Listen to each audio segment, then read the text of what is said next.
600'дөн азыр. 100 доллардан алганда мен деле эсептеп берем, канча ошондо 60 миң түшөт деп отурам. Балким быйыл үй алат окшойм деп сүйүнүп отурдум эле. Бул сессия.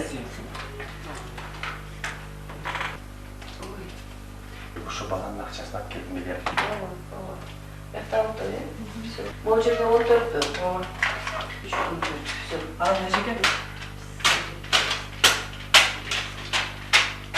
Ой,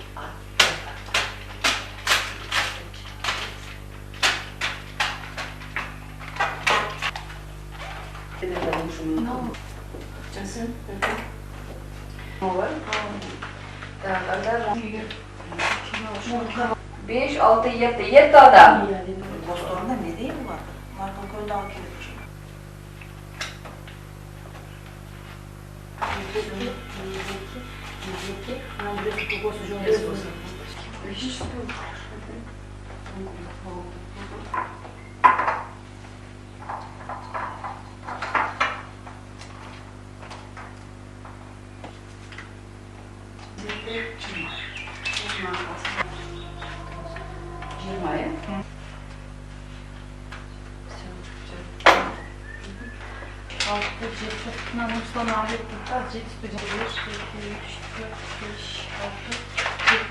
Алтосын сессиясы бирөөсүн плюс кос.